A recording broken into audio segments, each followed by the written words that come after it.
পবিত্র মাহে রমজান মাস নিঃসন্দেহে অত্যন্ত তাৎপর্যমণ্ডিত এবং অত্যন্ত আমাদের ফজিলতপূর্ণ একটি মাস। পবিত্র রমজান মাস ইবাদতের মাস, পবিত্র রমজান মাস আমাদের কোরআন তেলাওয়াতের মাস, বেশি বেশি করে ইবাদতের মাস। আল্লাহ পাক আমাদের জন্য বিশেষ যে মাসটি আমাদের জন্য নিয়ামত হিসাবে দিয়েছেন, আমরা মুসলমান হিসাবে আমরা আশা করব যে আমরা যথাযোগ্য মর্যাদার সাথে এই মাসটিকে আমরা পালন করার সর্বাত্মক চেষ্টা চালাবো।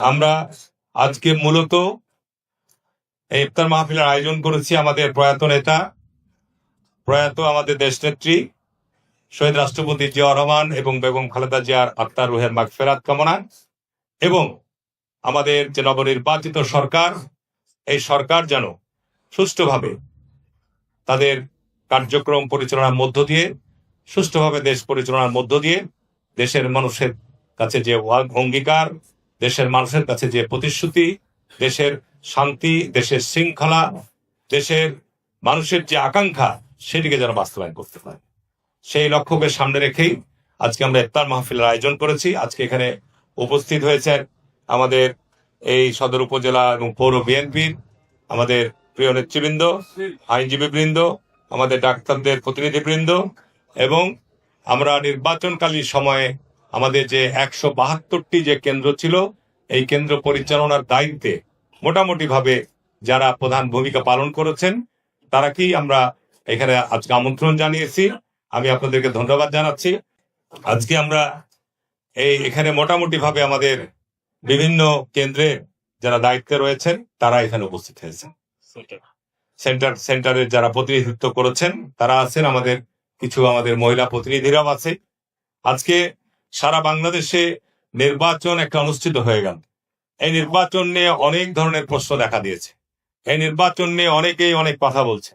এখানে আজকে যারা বিরোধী দলে গিয়েছে তারা বলছে নির্বাচনে আপনার কারচুপি হয়েছে, ষড়যন্ত্র করা হয়েছে, তারা উপদেষ্টাদেরকে পদত্যাগ চাচ্ছে।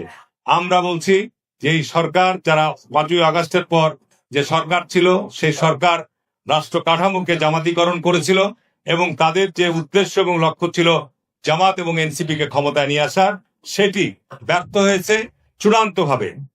কারণ জনগণের যে অবস্থান দেখে তাদের সেই চক্রান্ত জনগণ ব্যর্থ করে দিয়েছে।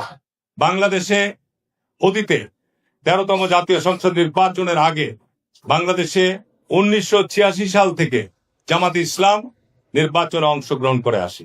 চাঁপাইনবাবগঞ্জ তার ব্যতিক্রম নয়, চাঁপাইনবাবগঞ্জ তারা নির্বাচন করেছে।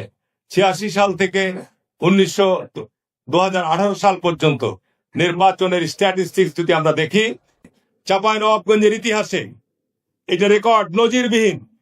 এই জেলাকে এখন বাইরে পরিচয় হচ্ছে এটা রাজাকারদের জেলা। এটা অত্যন্ত দুর্ভাগ্যজনক।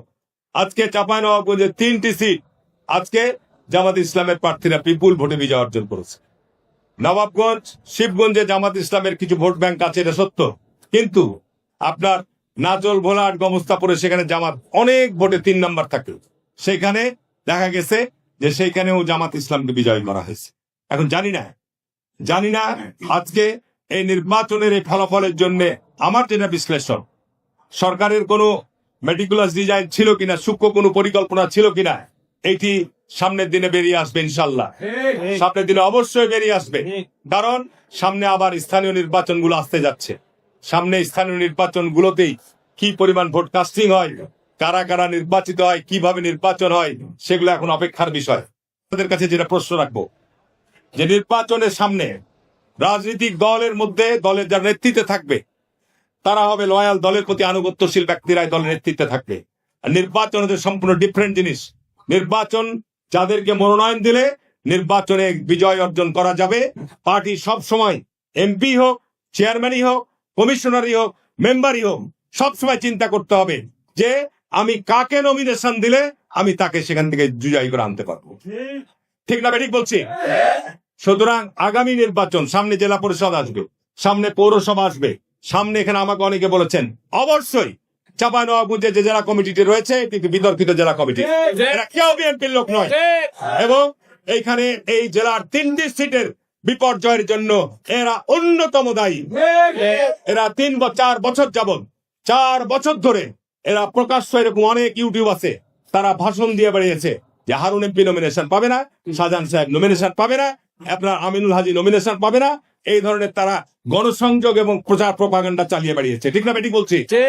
এবং এই ধরনের প্রপাগান্ডা শুধু চালিয়ে বেড়ায়নি, বিএনপির যে সাংগঠনিক সম্পাদক শাহিন শওকত, সে শিবগঞ্জে রাস্তা অবরোধ করে মশাল মিছিল করে বলেছে শাহজাহান সাহেবের নমিনেশন প্রত্যাহার করা হবে। একটা দলের দায়িত্বশীল জায়গা থেকে সব কাজ করেছে।